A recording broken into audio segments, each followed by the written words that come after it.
No, she left like up to my love one. Yeah. Lovely to see you, yeah. Thank you. Take care. Yes. Yeah, beautiful. Thank you.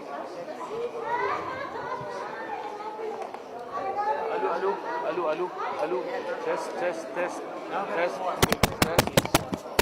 Test. Allô. Leave. Allô, test. Yeah.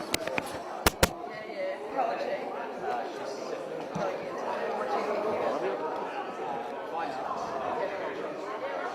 Oh, we need to just what's your background? I had my business. Yeah. Mostly Yeah, right. Quite a while. I worked for, before that I was at and then I've done a bit of financial planning, office management, admin, but I was a counsellor for the room before I was pretty good as well. Kara, my dad was it's all been yeah, always like and how you finding it? No, it's coming out in 6 months. Really? Wow.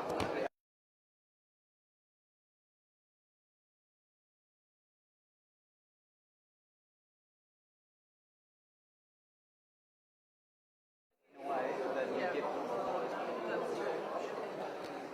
And if you've got your option, you're happy, it takes a long time. like you get always improve. Yeah.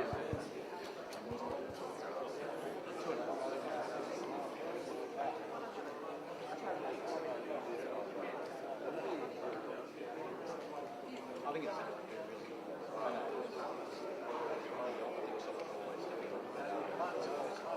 we would have much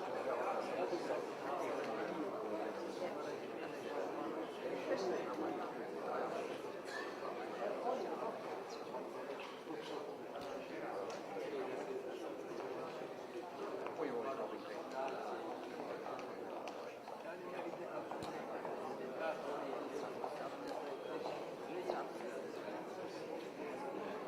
Being up at house, I've done quite a bit today. Yeah. But I've been out of days. Yeah. Try and catch it, yeah.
Sorry for the delay, we're starting in 1 minute.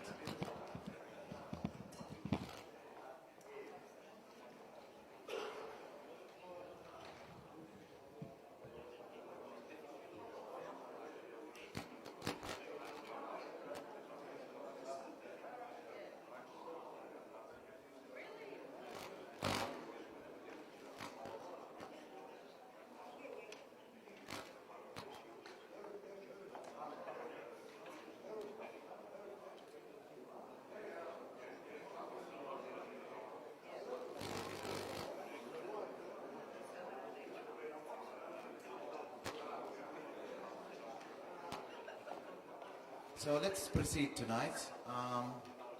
I'd like from everyone to stand up, please.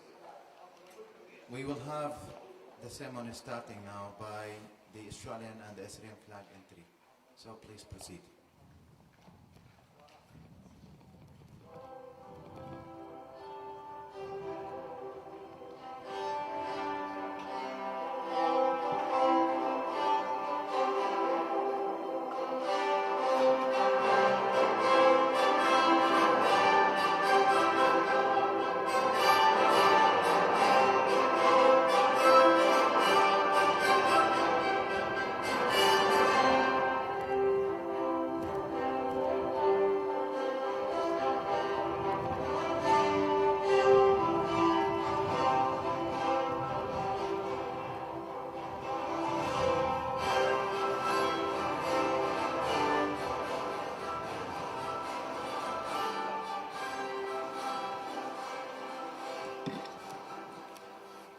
Now we continue to stand up. We will have both of the anthem, the Australian and the Assyrian anthem.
Thank you very much. Please be seated.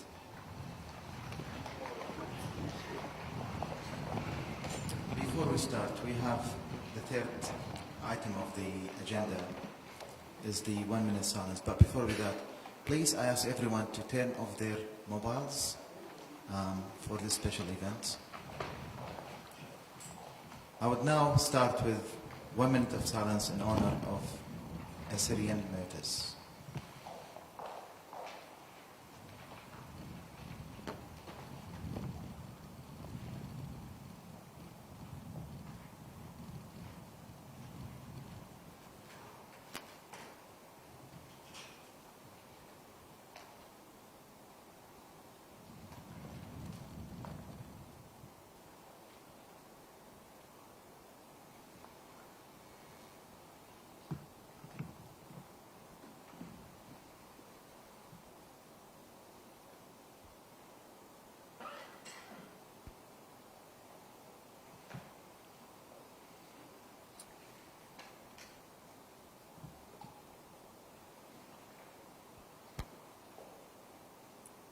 Thank you very much. Now, my name is Joseph Johanna. I've been asked today to come and be the Master of Ceremonies, and I have the pleasure and the privilege to serve our community and stand here on behalf of you all. As we start tonight's program, I would like to acknowledge the traditional custodians of the land, the voluntary people of the Kulin Nation, and pay our respects to their elders past and present and emerging. This recognition is a testament to our shared respect for the land and significance that links to our community. As I'm starting today, I would like to thank everyone who made the time on Sunday today to make it and come here and spend this special time with us in memory of our martyrs. I would like first to stand here and warm welcome to special people sitting in front of me. The Archdeacon Father Nestori Hermes, the Ancient Church of the East, Archdeacon Father Timotheus, who was supposed to be here, hopefully he can make it later on. Timotheus Isha Sawa, Ancient Church of the East. Reverend Father Marcus Hermes, Ancient Church of the East. And hopefully we have also later on Reverend Father Iskandar from the Assyrian Orthodox Church of Melbourne. Thank you for Ms. Kathleen. Matthew Watts, MP State of Victoria for Bromidos. Thank you for Mr. Richard Welch, Member for Northern Eastern Metropolitan Region, Liberal Party. Mr. Terry Stavridis, hopefully I spelled that name correct, for being here and also to give us a special speech today and presentation. Professor Benjamin Isa Khan, hopefully he can make it. I'm not quite sure if he's here or not yet. From the Deakin University. I've been looking to see him for years, so hopefully he's here tonight. Of course, many of our community leaders and representatives of the Assyrian and local organization in Melbourne. Thank you for all making here. We have a rich program ahead of us tonight. This will feature few speeches from distinguished guests, songs and poetries that will touch our hearts. And the moment of reflection will be close to our hearts again. And we will remember what happened to us a few years ago, and many years ago, and still happening. This day is special. Why? Because as people from the ancient Mesopotamia, we have fallen through a lot of crisis over the years and years. Over the fallen years that passed, if it's ISIS, if it's after ISIS, before that, we can see that brothers and sisters sacrificed their lives on behalf of us to continue living there and to have our name and memory to continue without vanishing.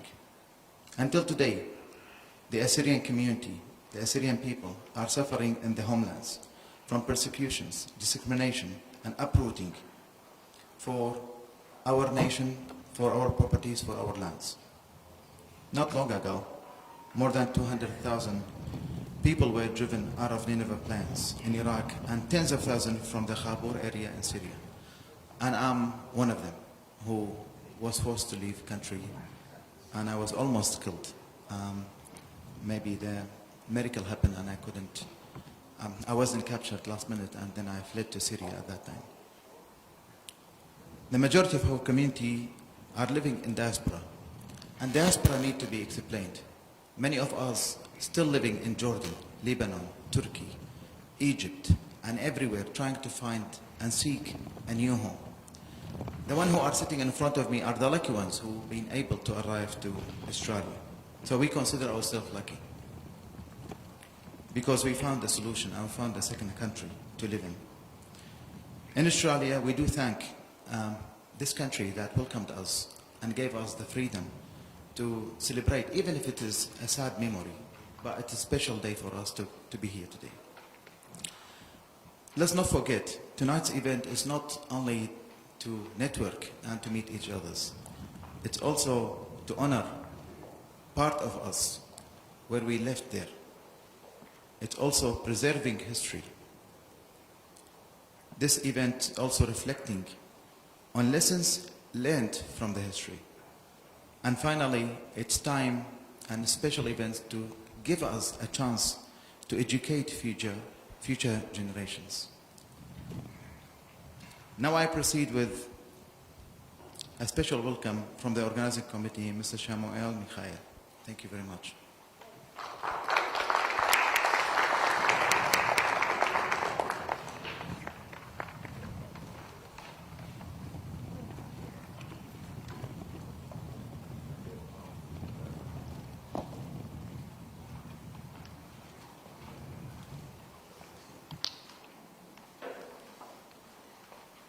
مقدسة كهنة أرخد إقارة كنشة بريخة شلامت مارن قكيوخن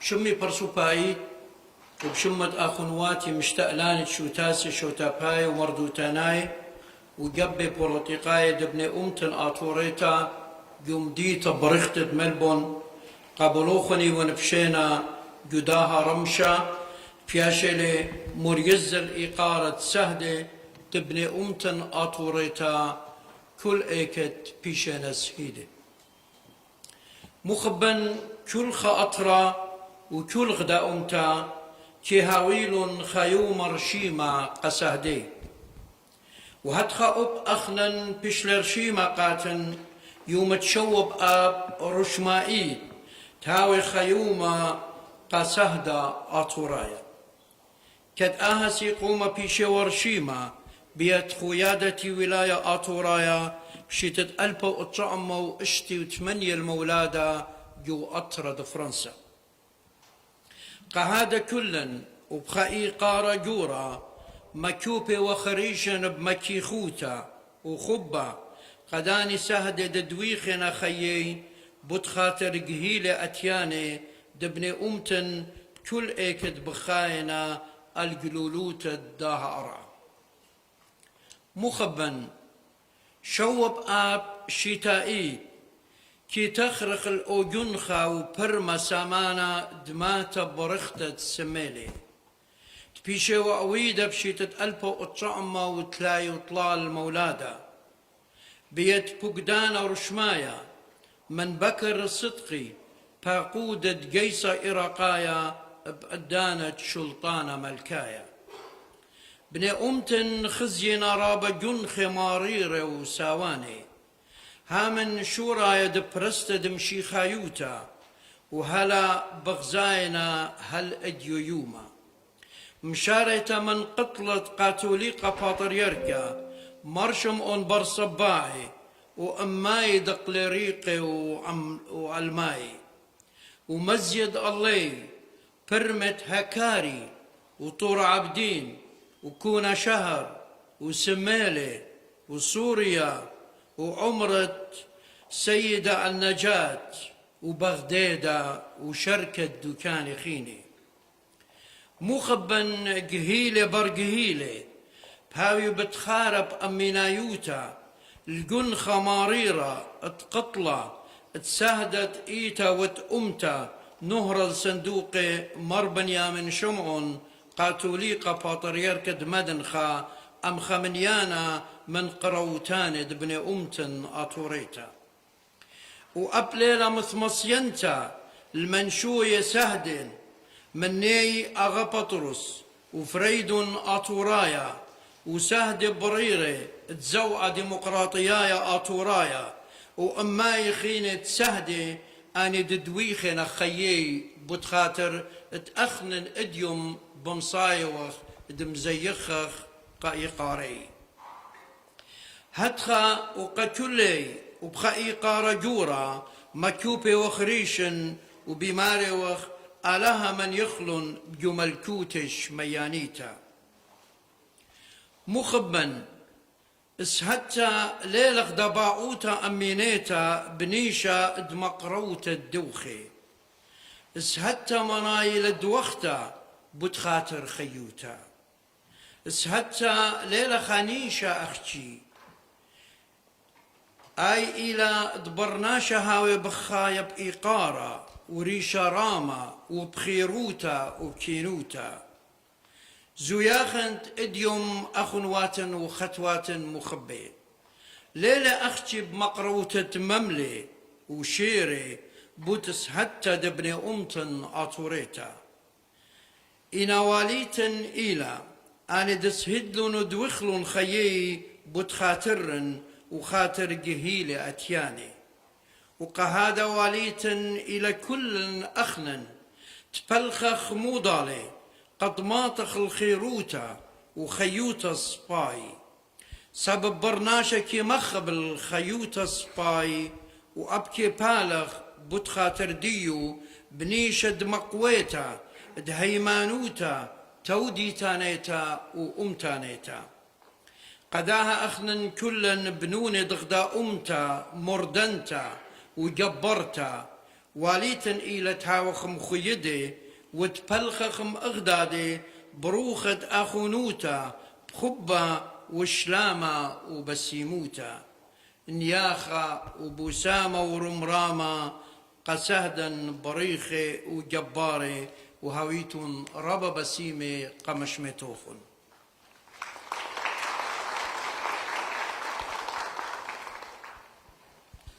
Thank you, Shamasha, for your important speech. I'd like to again to welcome Professor Benjamin Isa Khan. I was waiting for you to arrive. That's all right, as long as you're here. We have next Mr. Fyodor Nadjaryan for the musical performance. Please proceed. Thank you.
Platen watani, platen min beta, palen yudunye, biqari buta, prashen min yeni, kat ila sota, bidrayon bkhisha, udmotak manta, بقلی جو صدرا که خارتا مشتیل شریانی روح شاررتا لیلیم قیراتا دیل جبرتا لقبل نون خید رخبوتا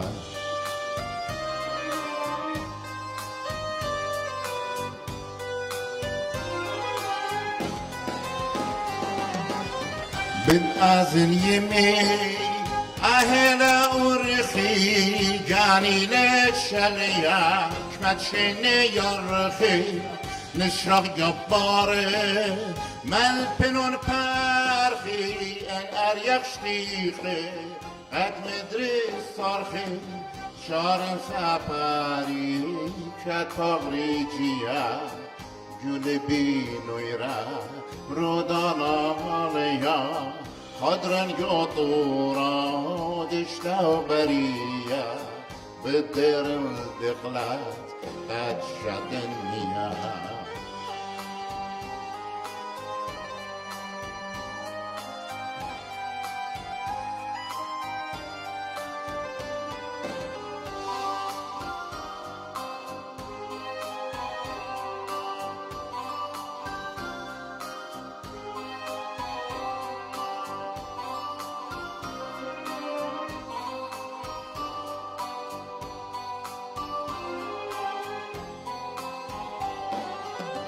بتأذن يمي أهلا أرخي جاني ليش اليا كبتشني يرخي مشرق يباري مالبنون تارخي ان اريخ شتيقي قد مدري صرخي شارن ساباري كات بغريجيا قلبي نيرا رودانا هاليا حضرن قطورا ودشتا بريا بالدير الدقلات قد شات المياه شار سفاري كت بغريجيا قلبي نيرا رودانا هاليا خضرن يطورا دشتا بريا بالدير الدقلة قد شات المياه.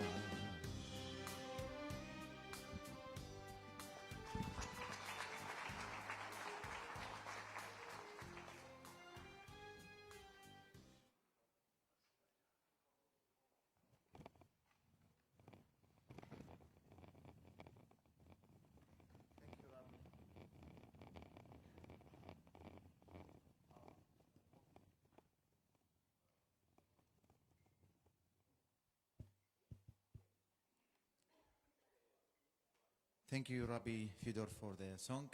I wish that can be translated because it has a lot of meanings and to the links to our lands and how we are feeling about it. But I can't translate all of it now. For now, I would like to welcome Rabbi Mr. Jacob Howell to present his special poem for the event. Thank you. Proceed, please.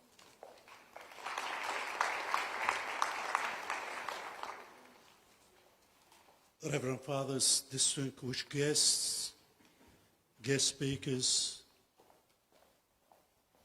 today we gather to honor and remember the Assyrian martyrs whose lives were tragically cut short during one of the darkest periods in the history.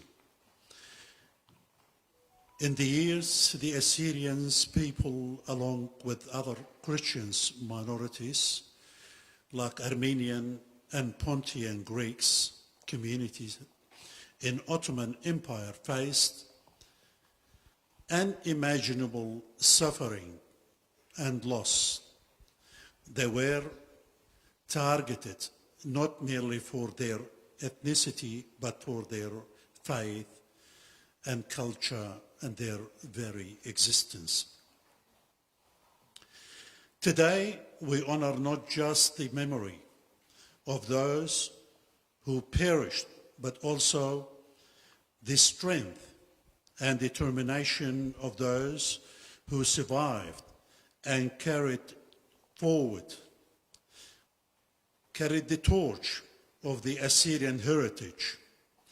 Their legacy inspires us to continue advocating for truth and reconciliation, to stand against hatred and violence, and to ensure that their story is told and remembered.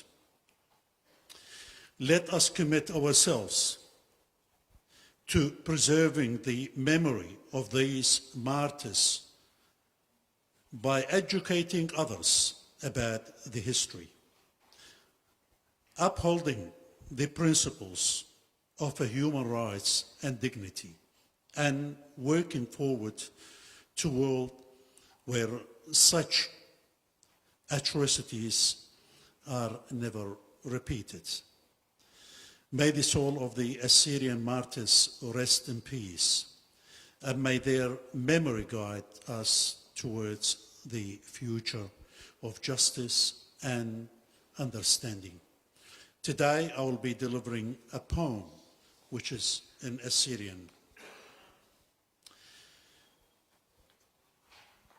أرخد مقرأ إديو خام شخته بتأمرنا أيا إلى الإقارة سهدا آتوراي وأرمناي كتين أرخد إقارة ديو كسنتية قد وبونتيان غريكس قد أبقنا أباني ويرانا قدوا دون خصاوانا وبيشنا قطيلة قداها زونة أسمناي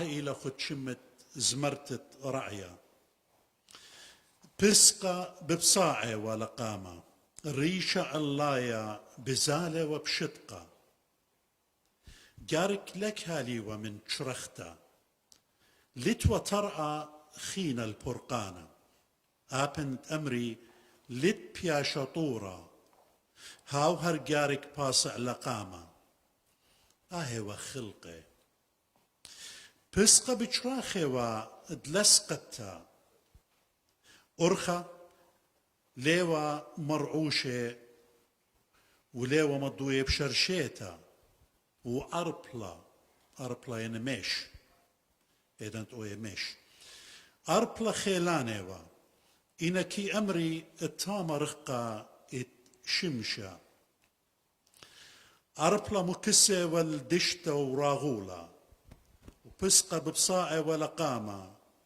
ولبن بالا بهايد شمشة جوروخة وبزراقة كتهاو سغدان الشمشة لي خازوقة يعني مسافر ومانيوا بسقة إيوا آتوراية إيوا أرمناية شاخم أخ أبرا دهونايا أخ زهريرة بهرة وكوسة أخ زهرة أن زرعت آشريوا ومدرت هايك أيني كومة جورة وزعورة دقيقة ورامة وكت آشر تليقة لي من دانا يا رخطة بتقاها خيرن لينا جبار بقمتا إنا هلا لباننا بشراخة ولقيبة قرقبتا همزومة وبرابة العزة بشقالة وبياوة أم غدادة أرمناية وآطوراية قلواية يعني يخسريوا بلطلن من بيانيا وهكاري وشويقال أربوني وأرمي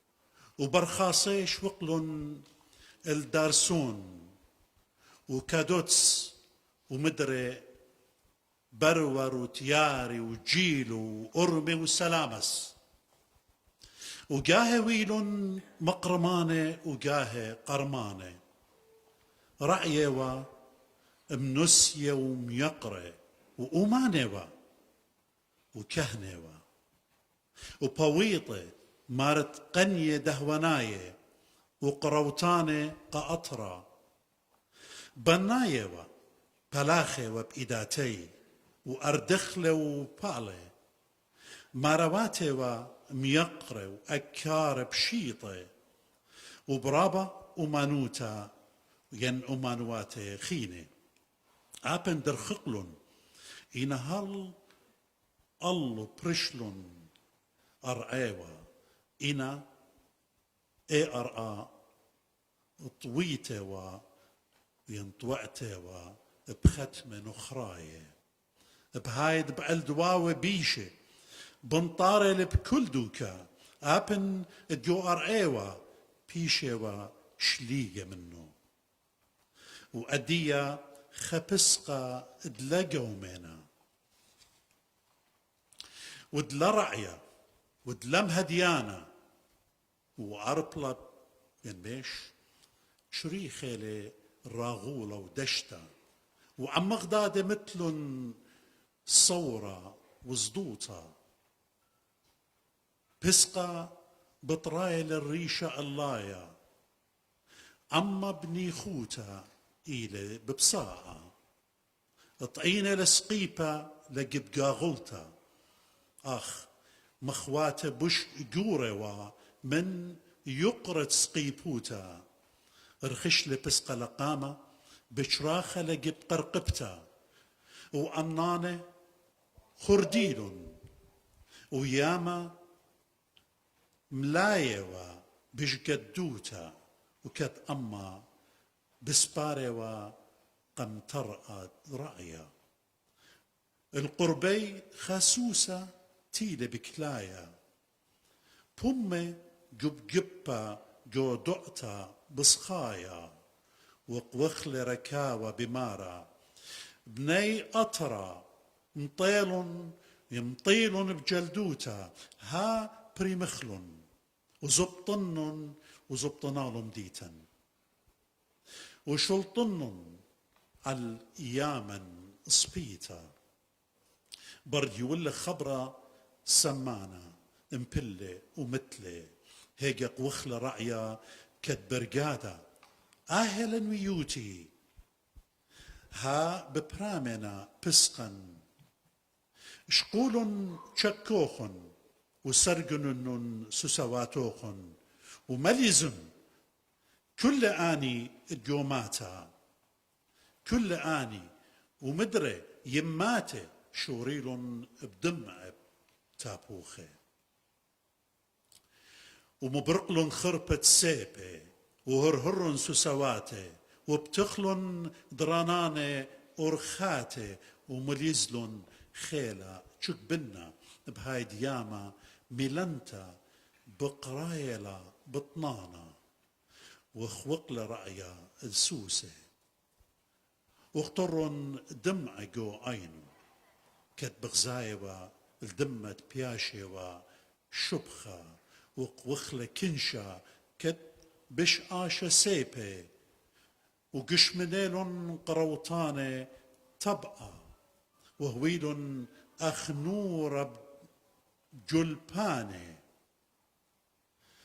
إنا لمطيلن الله بهاي جو أرخوا مدرت بقلن بياماتي خيني آلها منخلن سهدا ويولوخن خي ريخي أكلوخن. Thank you.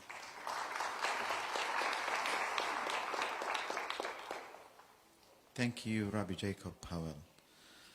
Now we have the guests to address their speech, and I would like to welcome Ms. Kathleen Matthew Ward, MP, State Member for Barbados. Please proceed.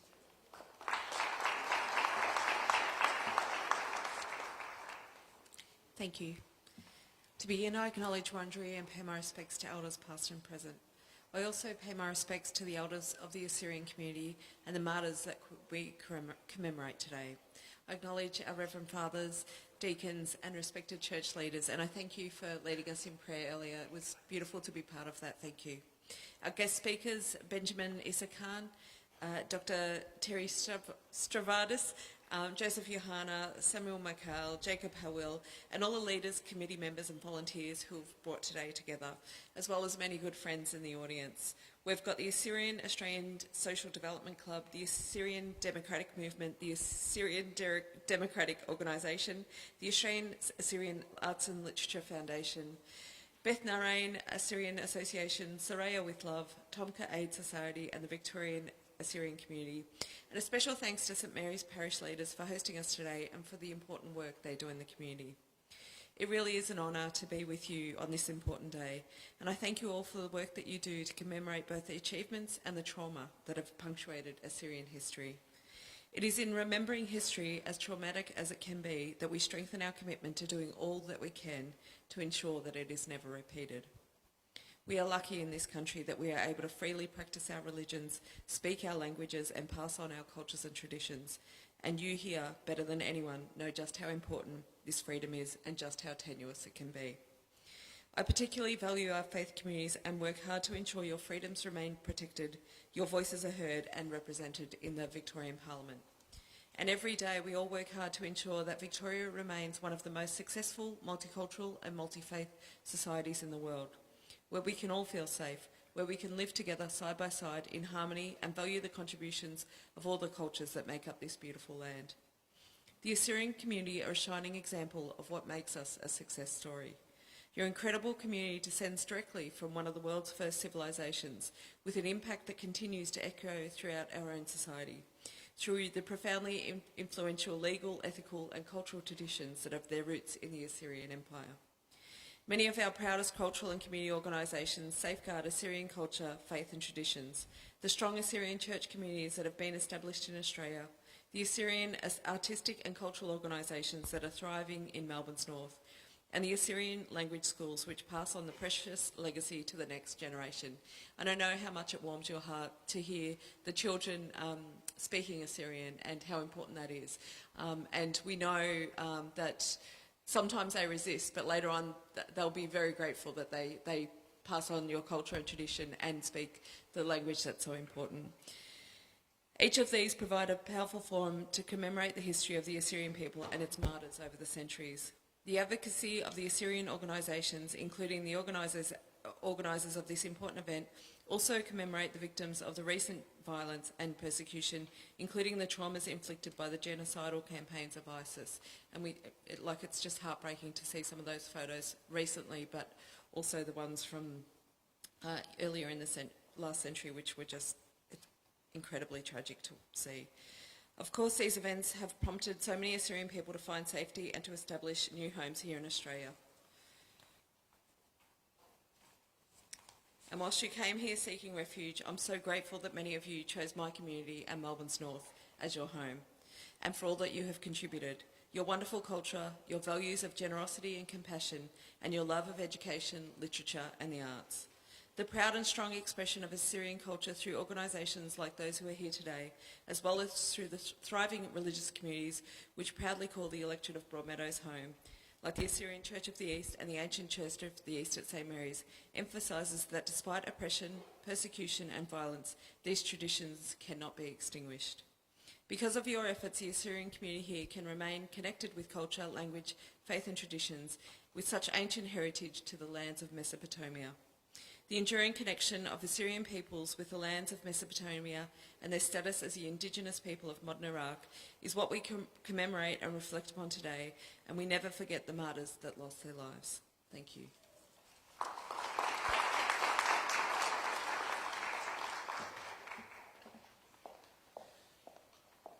Thank you, Ms. Kathleen, for the good work you do for the community since you came in. So I appreciate your attendance today and your speech. Now I'd like to welcome Mr. Richard Welch, State Member for Northeastern Metropolitan Region. I know you for 4 years. It's good to see you again, so please proceed.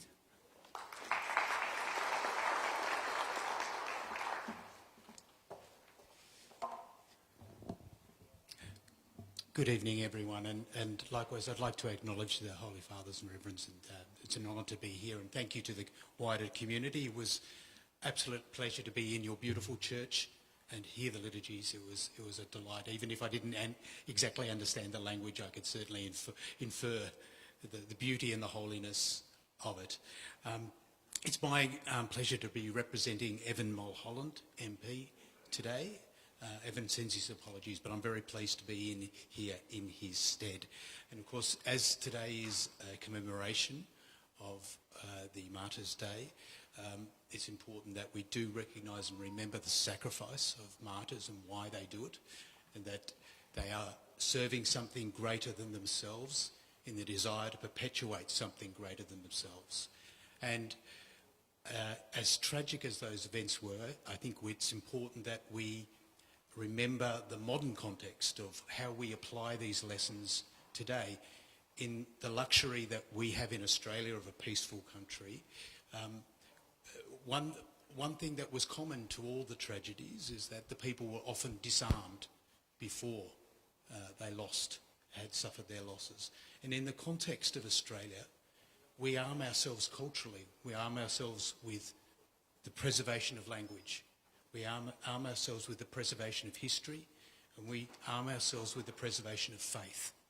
And that was why it was so important to us that the Lord's Prayer was maintained in Parliament, that it is a way of arming ourselves through faith, that we protect the good things that we have in our society. So as I reflect and I learn more about the tragedies of the past, it gives me confidence, strength that as an Australian society we arm ourselves culturally with the things that will sustain us and never allow those things to happen now. So I'd like to finish these brief words just by saying that I find your observance beautiful. I find it touching. I think the gift of Australia to the world is that people of every nation can come here and can perpetuate their beliefs, their faith and their culture, and you enrich us by doing so. Preserve it together, cherish each other, because we know that history can be cruel, but the future can be strong. Thank you very much.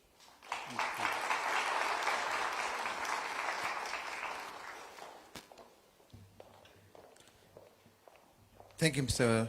Richard Walsh, for the nice and speech that you gave to us.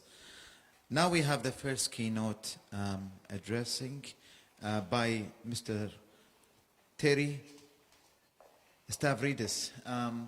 Terry Stavridis, I hear that you've been doing a lot of work for the community, and I'm looking forward to listen to you. I think we're still on time.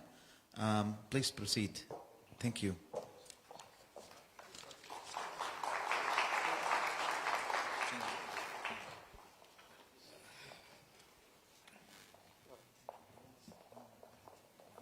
No, it's fine.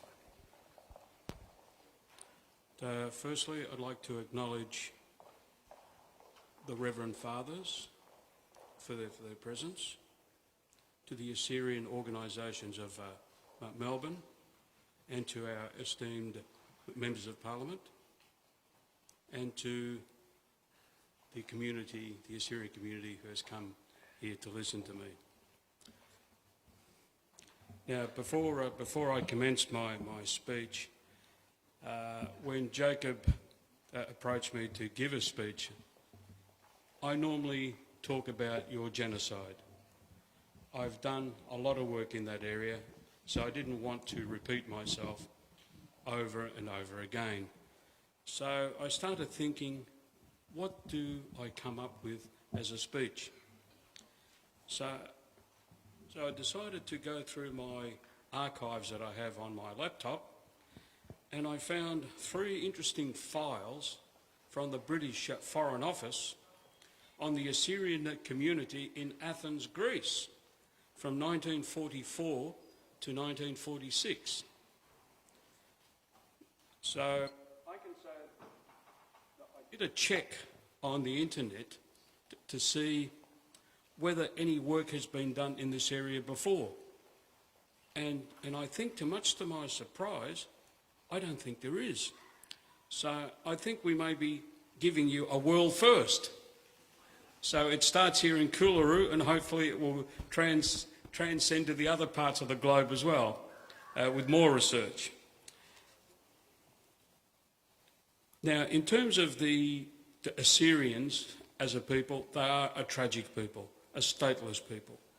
They've suffered genocide throughout the late 19th century, and also in the 20th century and in more recent times. And they still don't have a voice anywhere. And I think it's time that the Assyrian issue got much wider traction, not only within Australia, but globally, like the Greek genocide as well. Now, I shall start my speech on the Assyrian community in Athens.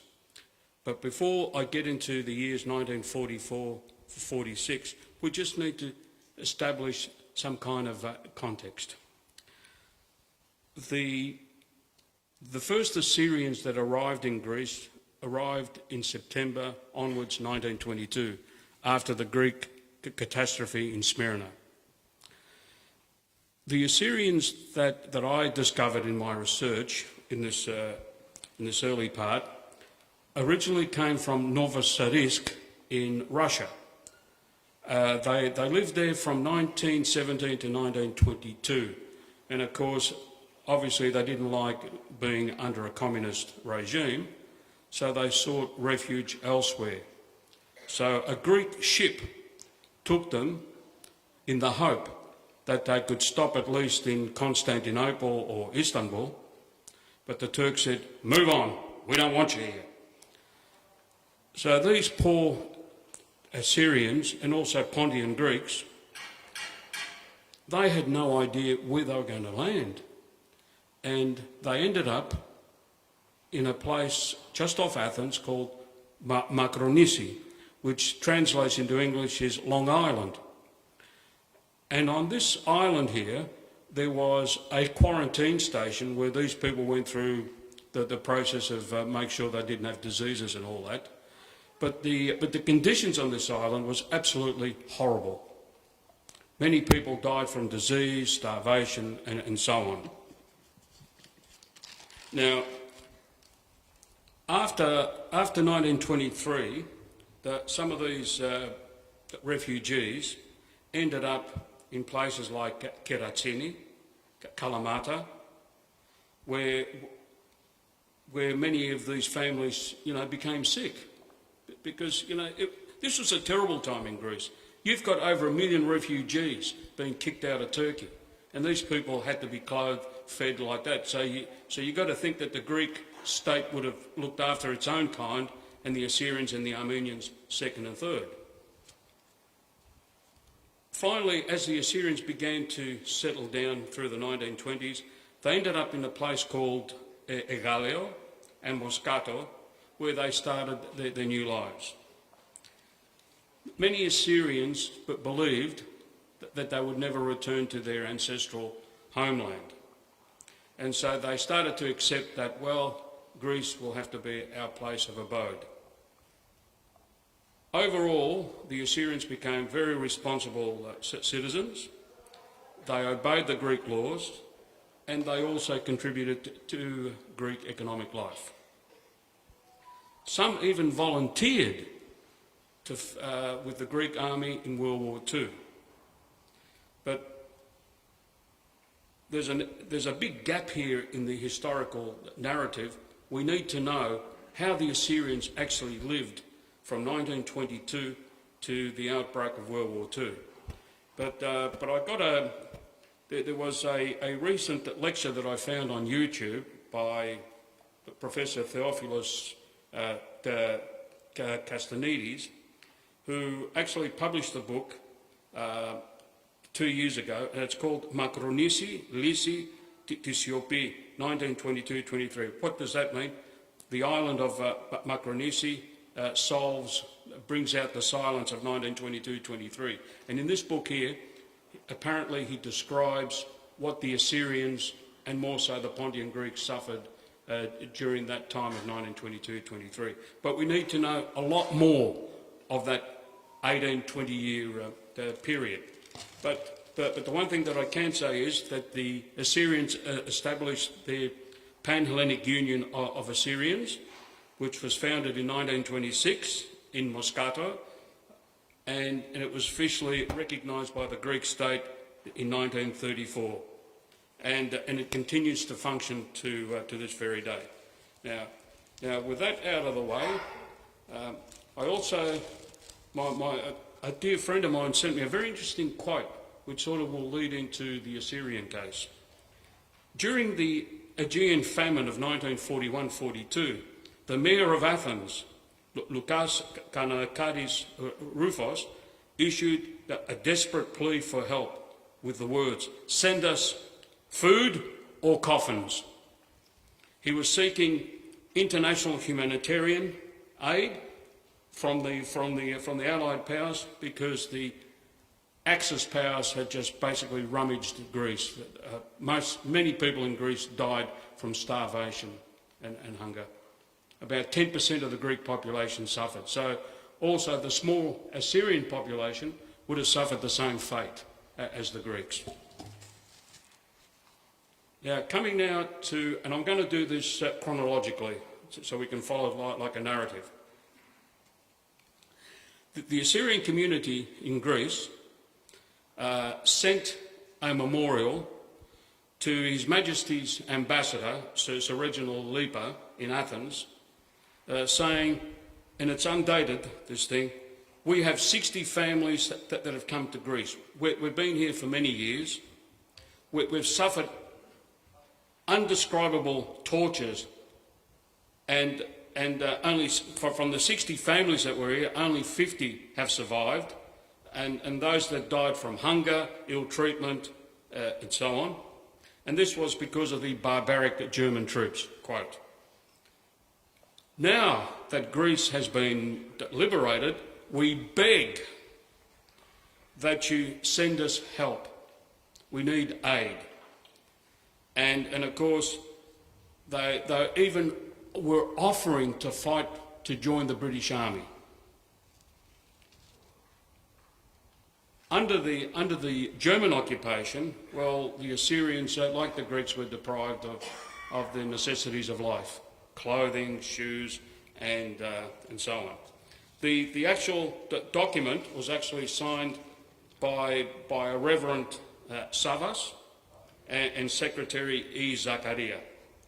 Now, Sir Reginald Leaper forwarded this document to Sir Anthony Eden, later Lord Avon, British Foreign Secretary, and he actually mentioned in dispatch that we cannot discriminate against the Greeks. You know, it would be unfair and we'd taken it to help the Assyrians. And so what he suggested was that maybe the Assyrians could be found a home outside of Greece, because they're only a small community of 60 families, about 250, 240 people. And he also, in his dispatch, he said, well, it seems unlikely that the Assyrians, like the Armenians, would be assimilated for a long time into Greek society. Well, we know now that there is still an Assyrian presence in Greece to this very day. Now, his dispatch was sent to the Foreign Office, and a gentleman by the name of Ian L. Henderson said that there's no way we can help these people.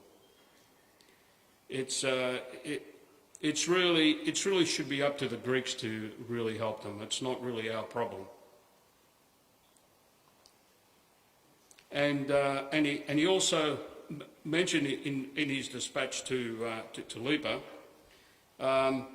you know, the only Assyrians that really we help is really the Assyrians who served in the Royal Air Force as levies and their families. And really, the Assyrian committee that was in charge of this in the Middle East would be disinclined to provide financial aid to the Assyrians in Greece. Now we come to 1945 in January 25th. The High Commissioner for refugees in the League of Nations said, we really don't have any money to help these people. We understand their plight, but we're not really responsible for them. So what I'm going to do is I'm going to send a guy by the name of Preston, Mr. Preston, to go to Greece to investigate the local situation there as to what's really happening to the Assyrians. 6 months later, you see there's a lot of gaps in the like that. So these files were not as detailed as I hoped. So I've tried to get as much information out there as I can. A gentleman by the name of Harold Cassia of the British Embassy sent a telegram to Anthony Eden in London, and he actually requested from Eden that efforts should be made to allow these Assyrians to leave Greece and go somewhere else. The men wanted to enlist in the British Army and their families be sent to Cyprus. And the reason why they wanted to go to Cyprus was because the patriarchal family of the Assyrian Church was actually in Cyprus at the time. Now, what is interesting that the Marshamun was actually in the United States, according to the document here. Now, there also was references from within Greece, from from local Greeks that the Assyrians may have cooperated with the British, because at that time in Greece there was a sort of like an anti-British opinion around the events that led on to the Greek Civil War. And so what Keisha did was he referred this so-called collaboration to the Balkan counterintelligence section, just to check out if these collaboration stories were true or not. And the opinion came back, there was no truth in these stories whatsoever. And Keisha believes that the real reason for their request to leave Greece was not only were they difficult in finding work, but also that they were scared of Greece becoming a communist state, so they weren't sure what their fate would be under a Greek state.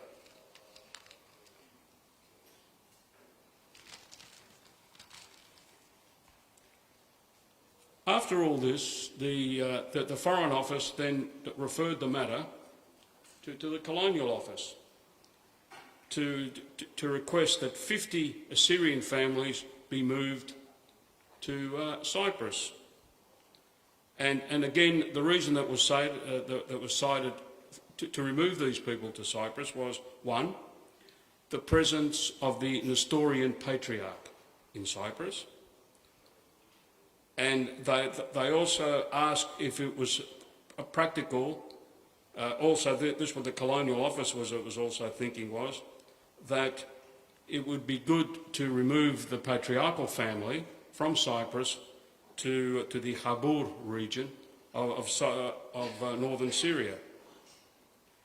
Now, Mr. Hall, who's cited here from the Under-Secretary of the British Foreign Office, but basically said that the Colonial Office was unable to give a sympathetic consideration to transfer these 50 Assyrian families. How horrible that is. Now, the British Foreign Secretary in 1945, Ernest Bevan, he was aware of all this, but he wasn't really interested. You know, that they had bigger issues to fight over. Now, according to one of the documents in this file, it says that the patriarchal family that lived in Cyprus was receiving a grant from the British Treasury every 6 months. And as I said earlier, the Marshimun himself was in the United States, according to this thing. The Colonial Office was anxious to move them from Cyprus and practically send them to the Habur region. And of course, one of the problems which the British didn't want was, were they going to be repercussions from the Syrian government? Did the Syrians would want these 50 individuals? Now, I mentioned earlier that a Mr. Preston was sent as a representative of the Intergovernmental Committee on Refugees to investigate the plight of the Assyrians in Greece, or at least in the Athens region. And he claims that on April 27, he drives out to Moscato, which was a slum district between Athens and Piraeus, and visited a Mr. Eshu Zakaria, secretary of the Assyrian Committee. The latter introduced him to a Nisam Yagon, president of the society, who stated that the Assyrian colony in Greece consisted of 229 souls, of which the large number were children. 50 families, of whom the heads or breadwinners of 26 had employment of some kind. Others were mainly shoemakers, carpenters or factory workers. The rest lived on what charity was available and were in a state of great poverty and privation. But Preston pointed out that there was no discrimination against the Assyrians in the area of employment. And the simple reason for that was, since the departure of the Germans, who really kept the factories working in World War II, there was little chance of employment, because Greece during those years of 1945 to 49, was in a terrible state. You had the ongoing civil war. And so the whole thing was Greece trying to survive as a nation state from the communists. And Preston actually makes the point that the Assyrians would be grateful for any financial assistance. But there was a problem, that if the money was paid in the Greek drachma, it would lose value straight away if converted to other currencies. So that was a big problem for the Assyrians. And even with financial stability brought back in Greece, it would still finish? Okay. Well, I'll just conclude very quickly here. But by 1946, the Assyrians were still in a state of dreadful state. And I'll just have to cut it short there and just say the Assyrians were a stateless people who really didn't get a good deal from the British or from the international community, which still continues to in 2024. Thank you very much.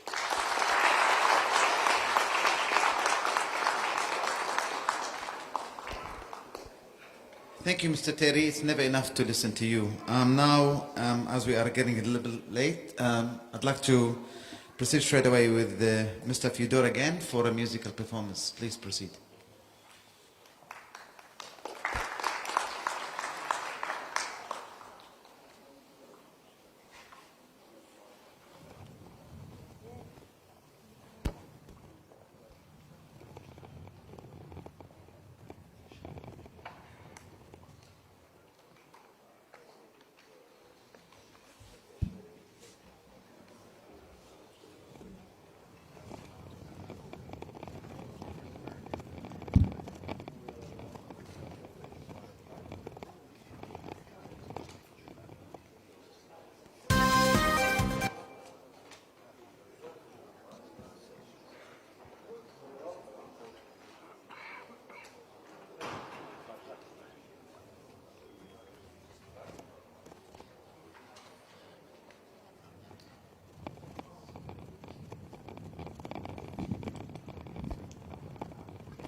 ليمن شنخ يابد نهرا دمي جارة كل دقيقة شمخ تخرن وطن صوتا أدمو غبتيت بيخ بزمرن دردخ جورة يومد موتي دبني بضمرن خرابنا بيش وطن ان من ديناتخ دم اتخشة مجروينا النارواتخ أخ طولدو يومت ماطن الله وخزن باتخ خد رانانخ جمية كل بنونخ وبناتخ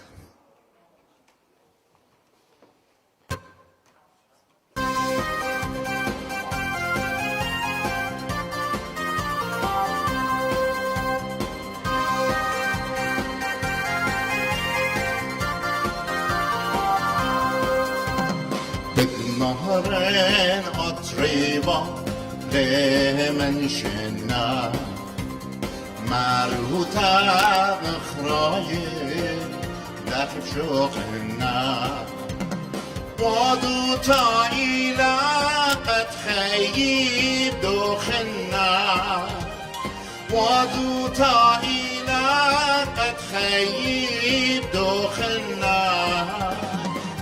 نهرين أطريوان نهرين أطريوان نهرين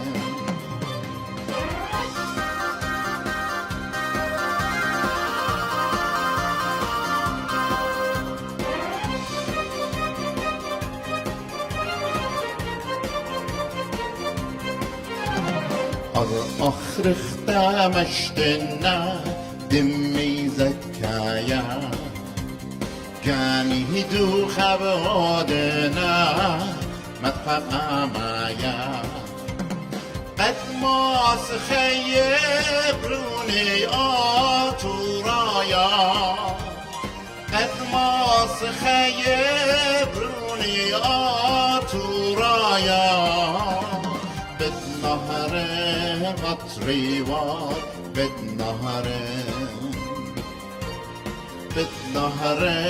أطريوات بالنهر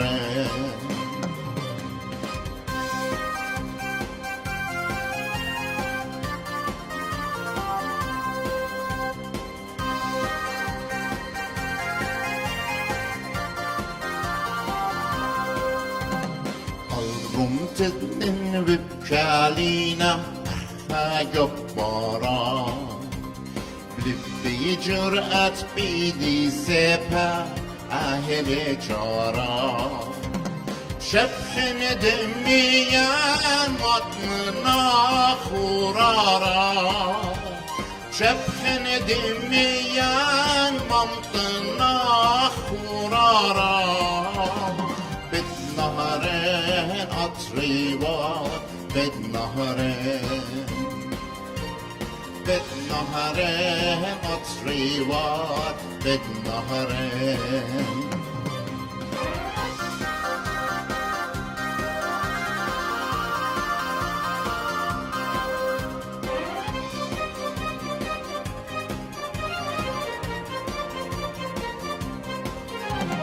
هصلنتي ود بدهوية أخبت أوري مخنتي من الزيادة صار صوري صالن خب النون طورانا أمخوري صالن خب النون طورانا أمخوري بالنهرين أطريوات بالنهرين أطريوات بالنهرين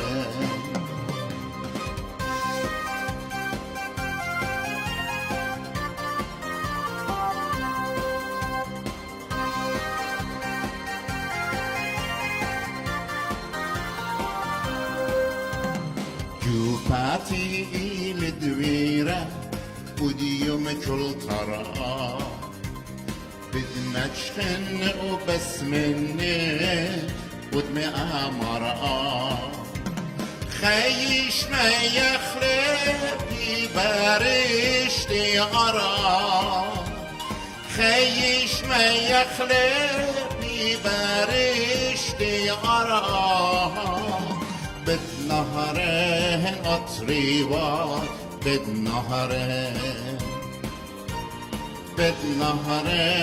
أطريوات بالنهرين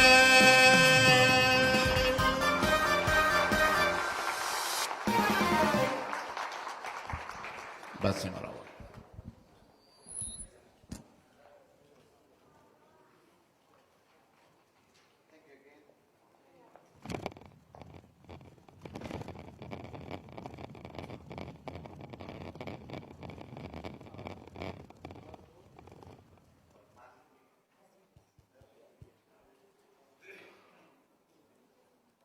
Thank you, Rabbi Fedor. Now I'd like to welcome Mr. Nuia Khanania for the second poem presentation. Thank you.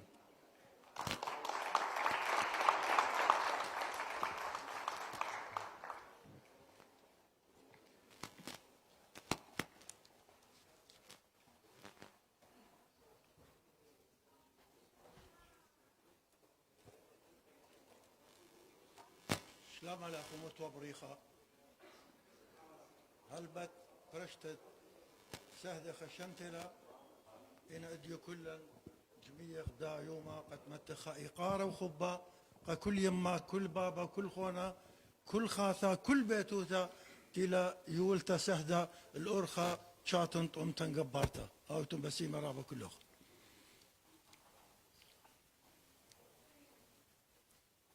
شوب طبخ إلى شورايا يوم بريخة بدمة زكايا دمة سهدة هل جرايا هل اديو يوما ولا لكلايا برمن سميلة لا لقمايا وخشت سوريا لا لخرايا قمب ملتن هدخل برايا مكل قوتا ابن شيب درايا يمي يمة سهدة بس خبخايا بس خشة ودمع جرايا لشق باسخ ابن نخرايا برونة خلمتا بشلي أخايا تشقيتا إلى خبة وشلامة مردوثا لا لقطالة وبراما البايت شني أخنخ وخكامة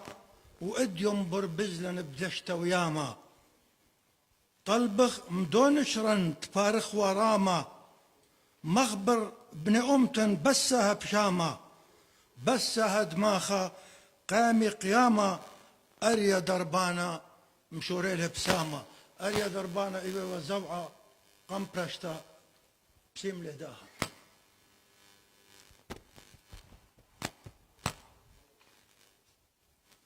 قاطولا إيوه بخقل خلامة بشلي أخايا ومشوريلي زلامة طلبخم كل قورة وهدامة ممطيل زلميا بخقالة راما أمتن قبرتا لأثيال تياما وأول مهرجان دي أخو ممطيل أخو صوتا الكل دنيا بخيلت عليها الروخة السهدة الصامخ بعوثة الروخة السهدة مصالخ السلوثة برشتة سهدة خيلة بناموسوثة سهدة قبارة رشم الدزوثة سهدة بيدخ رمتة وقباروثة لباها برزلة لم تخمن وبزدوثة خشت سهدة خشلة وبصيخوثة خشت سهدة خشلة بإيقاروثة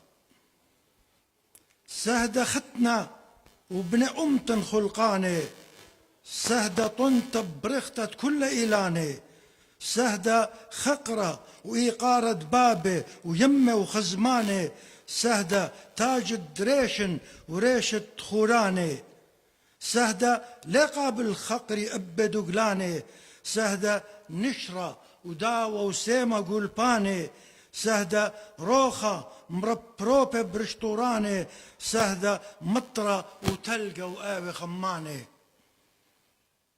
سهدة 100 صبية لباشي إرشاني سهدة دوشة توردة وريخاني سهدة قربانة قأمت دوي خالقاني سهدة صومة وصلوثة تمهمني وقاشة ومطراني متوى بريخة قامخ قيامة قيمة سهدة الشقلخ شلامة برختت بختاتت هل نخامة ريشة خمة شبايش رامة كل متوت أمتا أتوت لقامة ريشة ديوان طلالخ للخامة أريا دربانا مشوري لبسامة أريا دربانا مشوري لبسامة وهويتو بسيمة رابا كلها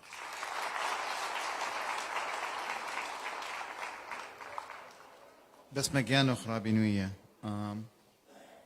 Well, now it's the big deal. I mean, for us all. We've been waiting for the second keynote by Professor Benjamin Isa Khan. So everyone's waiting for you, please.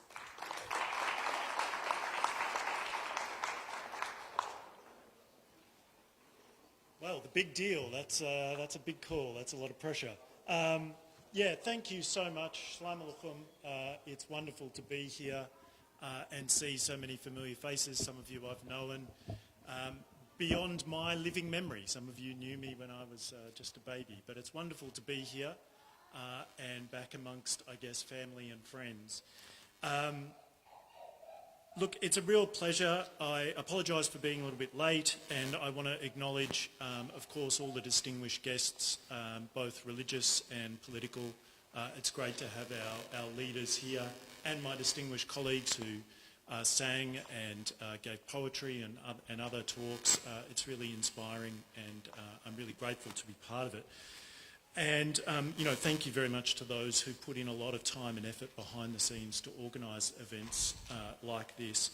I was a little bit reluctant, I guess, to give a talk this time. I gave a talk, I think it was 2018, 2019, something like that, to a similar event.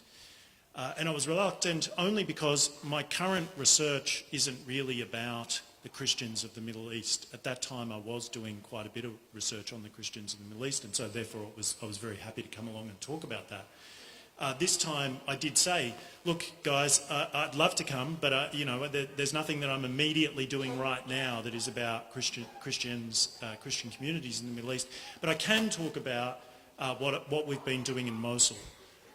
And I'm very happy to share with you the results of that. It's not specifically about the Christians, but I hope that it is of interest and of value and continues to give you some insight into the kinds of research that I do, and I'm happy to talk further about other work that I'm doing, but perhaps tonight I'll just share with you a little bit about what we've been doing in Mosul.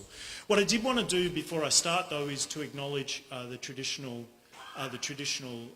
owners of the lands on which we work and meet, and recognise their continuing connection to the lands, water and culture, and pay my respects to their elders past, present and emerging.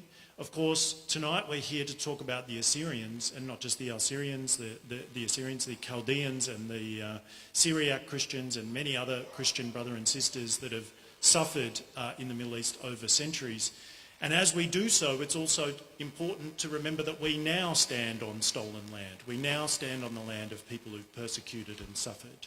And that the story of the indigenous people is not completely incompatible with the story of the Assyrian people being kicked out of your land and suffering centuries of genocide and persecution is not unfamiliar to the traditional people of this land. So I think it's really important to keep in mind that parallel and that, if you like, relationship over time that we share with Indigenous people. So what I would like to do is cast our minds back to the most recent period of horrific suffering of the Assyrian people, and indeed of the many different people of Iraq and Syria, and look at a specific aspect. Many of you know very well the horrible stories that came out about the persecution of Assyrian and other communities under the Islamic State after 2014, particularly in Mosul. And you're familiar with, the mass executions. You're familiar with the forced conversion of Christians to Islam. You're familiar with the taking of women, in particular, into sexual slavery. And you're also, I'm sure, very familiar with the massive amount of heritage destruction that went on in Iraq and in Syria. And this image is just one of many that you may have seen. This, the last one, is at the Mosul Museum in 2015. Islamic State militants swept in there and destroyed many of the icons and statues. In the next one we see the ancient Assyrian capital city of Nimrud, a city that dates back to 3000 BC, so a 5,000-year-old place. And what I want to show you in this image is just part of the archaeological site there that remains. And what you can pay attention to actually is the fence around the site. Not because the fence is particularly historically significant, but it gives you a sense of scale for the next image. So if we show the next image, that you can see the fence there. So that tells you the size of the destruction. And the size of the destruction also tells you something about the intent of the perpetrator, right? You're sending a message when you destroy things on a scale like that. I mean, that mushroom cloud alone must be 200 feet into the air. So it's absolutely devastating to a 5,000-year-old historical site to blow it up like that. And there are others. If we go forward to the next site, this is a church, the Al-Tahira Chaldean church. It's not particularly significant among the hundreds of churches that were destroyed, and we've seen some other images already tonight in Mosul and elsewhere. Just hold on the slides. I'll tell you when we're ready. Otherwise, you're going to rush ahead and steal my thunder. So that's a church that I just wanted to point out. You can see there the destruction, the structural destruction that goes on at the site, the roof collapsing, the bell tower being destroyed, and all the scars of war that go on in this kind of destruction. And again, it reveals a lot about the perpetrators and the intent. And then also in Mosul, of course, a lot of Islamic heritage sites were destroyed. The next one is the Al-Nuri Mosque, a mosque that dates back to the 12th century. You can see in the background the leaning minaret, which is a very iconic part of the site and an iconic part of Mosul. And if we go to the next picture, you can see the destruction that goes on. This was at the very end of the Islamic State's time. This was in 2017, right before they lost the battle for Mosul. So the destruction in Mosul affected everybody and affected all different types of heritage sites. And what I can show you is really just a very, very small snapshot of the hundreds, if not thousands, of archaeological sites, churches, museums, libraries, schools, archives, university campuses, mosques, spiritual centres, of all different faiths that were actively destroyed. In the response to this mass heritage destruction that went on in Mosul, there's been a whole range of different international actors at every level wanting to come in and reconstruct parts of this heritage site.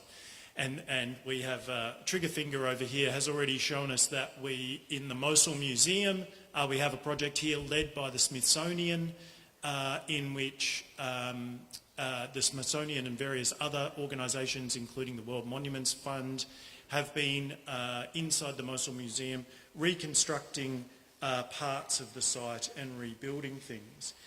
If we go forward, we'll also see here, this is another project led by the Smithsonian, and the US State Department is funding it. This is actually at Nimrud. They're restoring and repairing part of the ancient archaeological site. And at the next one we see the Paris-based organisation. This is the International Alliance for the Protection of Heritage in Conflict, and it's partnered with a number of French organisations. This is the church that I showed you earlier that is now being restored and reconstructed, the Chaldean church there in Mosul. And perhaps one of the most significant and ambitious projects is this one here. This is the mosque that I showed you a moment ago that was more or less completely destroyed, Al-Nuri Mosque in central Mosul. This is a $100 million project being funded by UNESCO, also being funded by the United Arab Emirates, and a whole long list of other international actors engaged in reconstructing. Now, this raises a lot of questions, these really ambitious projects. On the one hand, it's fair to say that they're all very well intentioned and that it's wonderful to see these kinds of projects being led by different actors right across the world wanting to restore and reconstruct the heritage of Mosul, right? It's done in a very good spirit. In fact, the project led by UNESCO is called Revive the Spirit of Mosul, and who could be against that? It makes a lot of sense. I don't quite know what's happening with the microphone, but it keeps cutting out. And that's wonderful. That's a wonderful thing, and I'm not here to criticise. But what I do think is that there are some problems embedded in this kind of international engagement. And one of the key problems is that no one really bothered to ask the people of Mosul what they wanted reconstructed, how they wanted it reconstructed, and by whom they wanted it reconstructed, and for what political purpose. And so a lot of these well-meaning projects are really missing the mark in terms of the urgent needs of the community. In fact, we don't really know a lot about whether or not heritage reconstruction or spending $100 million reconstructing a mosque like this is the most urgent priority in a situation like Mosul, where you have so many interlocking and complex human needs. Is it really the best kind of thing that you can come up with to do? So what we set out to do is design a project, and I can show you a little bit about it here. We ran a survey of 60 questions in Mosul and 60 questions in Aleppo. and these were administered to 3,200 people, 1,600 in each city. And we also ran interviews, qualitative interviews with Iraqis and Syrians. The number there is 50, but I don't know where that number comes from. It must be more like 200 or 300 by now. And we partnered with, so I lead the project, but I've partnered with the University of Pennsylvania and the people at Princeton University, the Arab Barometer, and a whole heap of different actors on the ground as well, to run this project and to understand local opinion about the reconstruction and the destruction and reconstruction of heritage sites in a really complex environment like Mosul. As you can probably imagine, the project is a big and complicated one, and we would be here till the next Martyrs' Day memorial if I was to tell you all of the different components of the project.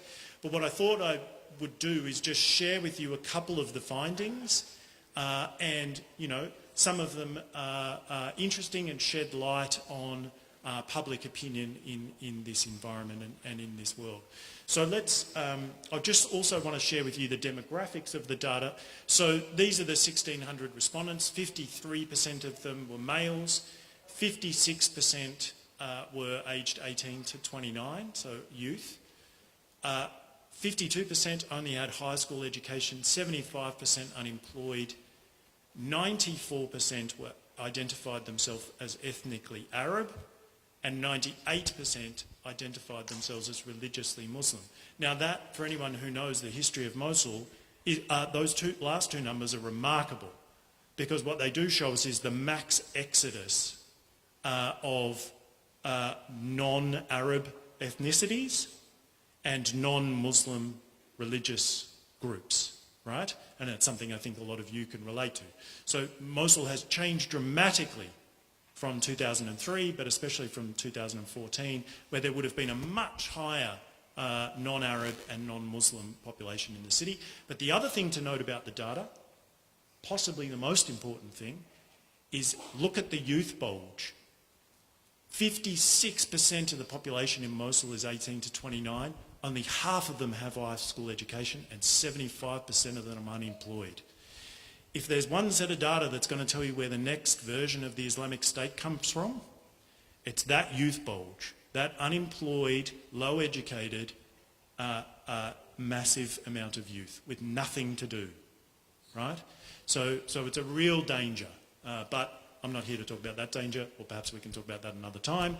What I am here to tell you about is a couple of the results that came out of the survey.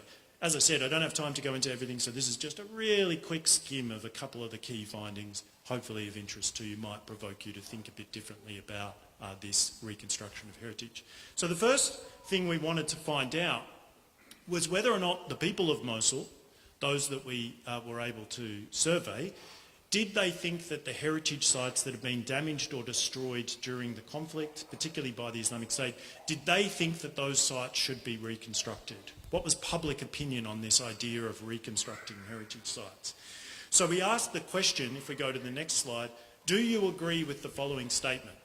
Heritage sites that were damaged or destroyed during the recent conflict should be restored or reconstructed.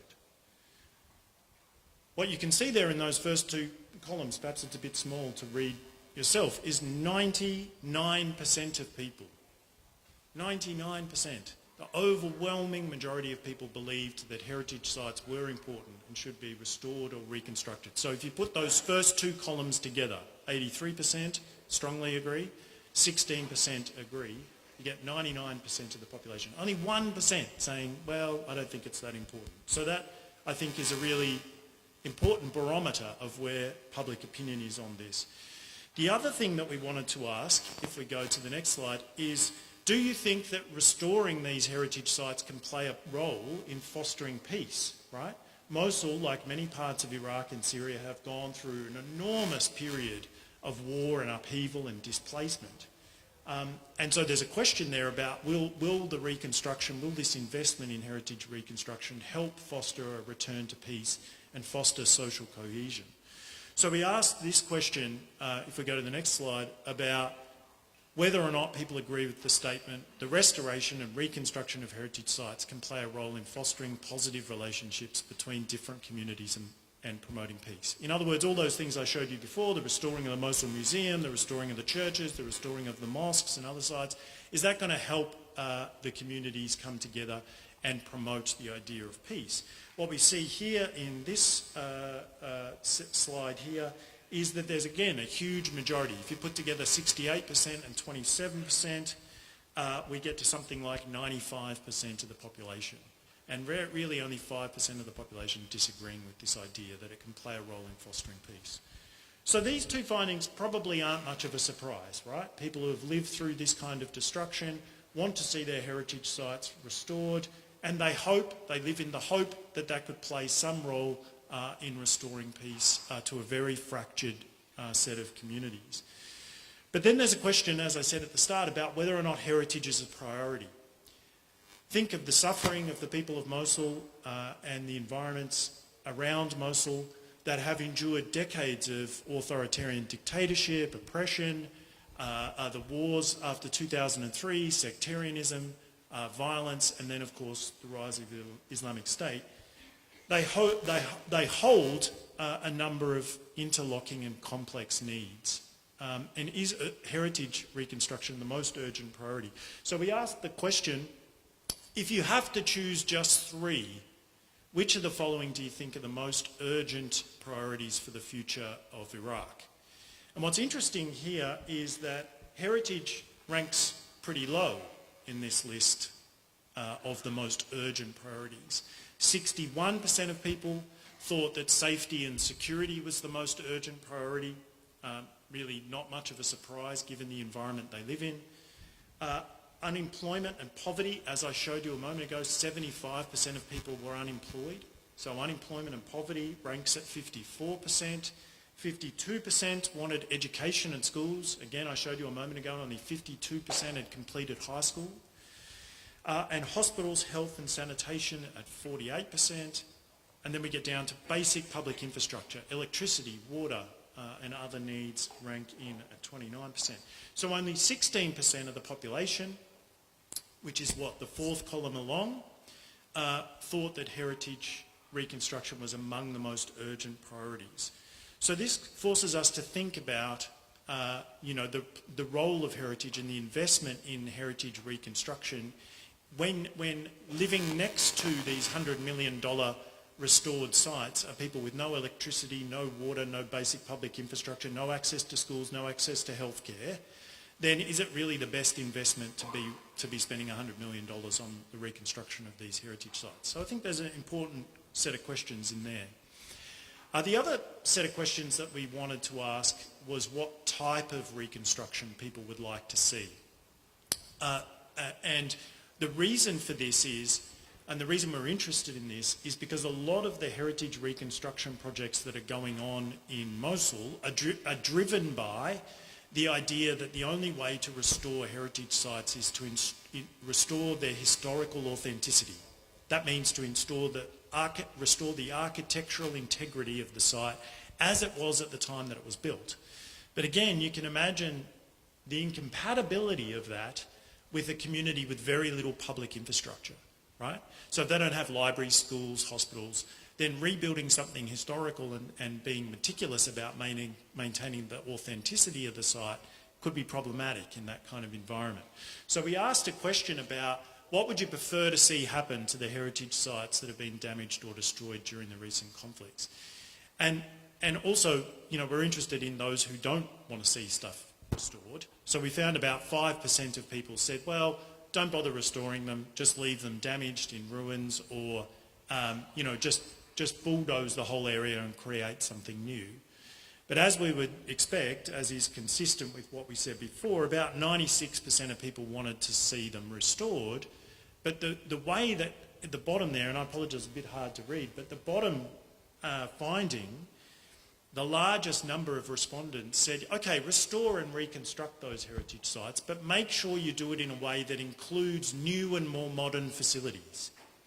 Infrastructure that the community can use and access. Don't worry so much about the historical authenticity and integrity, architectural integrity. We need facilities. Facilities like this room right here, right? If you're a community, a Syrian community in Mosul, and you don't have access to this kind of infrastructure, then what use is a $100 million project that's going to be authentically and architecturally perfect in terms of its historical legitimacy? So this is really important. Then I think the final important thing that we really wanted to know was, okay, and there's another question here. Is it okay, in your view, to have all of these foreign actors, have people in the Smithsonian, have people in the Louvre, have people in the UK Foreign Office, designing and dreaming up heritage reconstruction projects on your behalf, right? This is a kind of heritage colonialism, right, in a sense. It's designing and implementing these heritage projects with little local engagement and very little legitimacy on the ground. So we wanted to understand what role did the people of Mosul think was adequate and acceptable for these many different international actors. So we asked the question, if you had to choose just one of all the different actors out there, who would you most like to see entrusted with the reconstruction of your heritage sites? This is really interesting. The first two columns, particularly the second column, 48% of people said that they'd like to see the Iraqi government or the local government. Domestic control. The first column, 14%, and if you add those two up, it comes to 62% of the population wanting to see Iraqi actors leading the reconstruction of the heritage of Mosul. What they didn't like, and you can see the massive drop-off here, international organisations like Aleph, like the Smithsonian, like the World Monuments Fund, who are leading a lot of these reconstruction projects, only 16% of people wanted to see them lead heritage reconstruction projects into the future. Even less, half of that again, 8% wanting UNESCO. That's a very low number, given UNESCO is now funding and organising about $100 million worth of heritage projects in Mosul. It shows you that there's very little local legitimacy and local support. Beneath that is the Gulf, the UAE at 6%, and even further down, 2% of people. Only 2% of people wanted to see the UK, the French, the US and other Western actors, Western governments engaged in these heritage reconstruction projects in Mosul. So I think what that points to is that there's a real disconnect between those who are designing and implementing these heritage projects and their ability to engage with local actors and local communities, which of course, if there's ever to be any sort of sustainable ongoing support for these projects, they must more actively engage with local communities. So if we go to the next thing, I just think this has a couple of important implications. So locals in Mosul want to see heritage reconstruction and they believe that it can help to advance peace. So that came out really strongly in those first two findings that I shared with you. But also they have some concerns. So if we go to the next one, they want to see that heritage, for them, heritage is not the leading priority. So actually this presents an opportunity for organisations like UNESCO's and others to realise that instead of separating out heritage reconstruction from broader development and security and peace initiatives, that they need to embed heritage within broader reconstruction, that they can work together in broader development, not to spend $100 million reconstructing a site where right next to it people live without schools, hospitals, water, electricity. They need a better solution to enmeshing what they do in the broader needs of the community. Also, if we go to the next one, it depends on how you reconstruct things. What people clearly wanted was to see less of the architectural authenticity of the site and far more privileging and preference for modern facilities. And finally, it depends on who reconstructs it. That local actors local people really want to see local engagement and that there's a much more meaningful process of consulting with local communities and engaging with them in the reconstruction of their project, rather than, as I said, designing something in the Smithsonian and then building it in the middle of Mosul without any local engagement. And then, and then we can skip over that one, and I just thought that some people here may want to look up any more information about the project and the survey results. We've just published earlier this year a couple of reports that have come out, one about Aleppo and one about Mosul, and there's a publication that some of you may be interested in that it actually comes out really of the talk that I gave a couple of years ago about the targeting of Christian communities in Iraq and Syria and the sort of genocide, displacement and reconciliation that went on after that. So thank you very much for your time. It's a pleasure to be here. Thank you.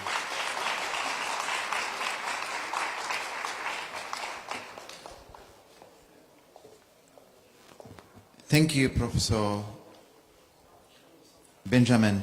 I mean, your experience, skills, and living back to Mosul, and you took us back to where we came from and how did we. The reflections around it is really touching. So I really appreciate your work. There will be a plaque given to you and to Mr. Terry by the committee for the event. So I'd like the committee to please come in and provide. Sorry, I didn't have a. Sorry, Mr. John. Would you like to speak now or later on? I would like to make a couple comments for you, Professor Benjamin Issachar. Thank you for mentioning the Mosul. Mosul is historically very important for us because its indigenous name was Nineveh, and Nineveh was capital city of Assyria, and that's one importance. The second thing, the survey is really important. That was good. You had asked questions, things. At the moment, as you can, your survey showed that no longer you have the local residents and say, how would you expect?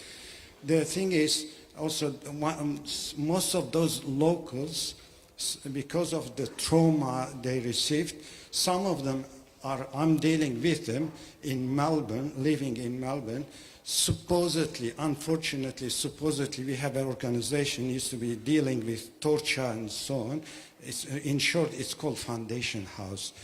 Unfortunately, is not dealing with those ones just suffering, and I've seen many of them passed away. Many of the young ones also, anything they fear. Yeah. And this is not dealt, unfortunately. That's another thing. So thank you for your comment. Please, the welcoming committee to come in. And if you have any questions, please ask the professor later on. But would like the coordinating committee to come in here, please. And later on, I'll be giving my final speech, and then we will have a bit of networking at the back. So please stay with us. Professor Benjamin, Mr. Terry, please come in.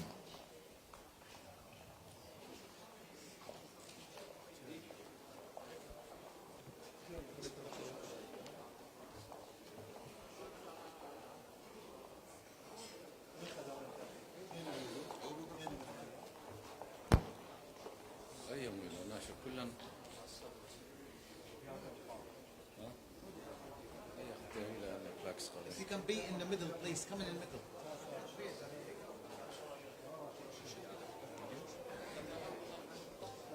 Hi. Thank you. Yeah, thank you. Thank you for having me.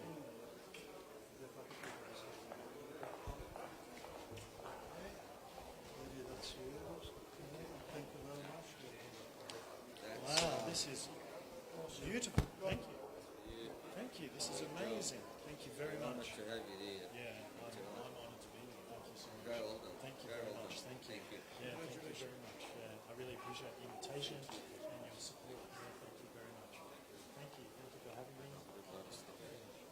Thank you for this. It's really lovely. Thank you. Thank you. Thank you very much for everything. Thank you, gentlemen. Thank you very much. Thank you. There are no ladies. Where are the ladies?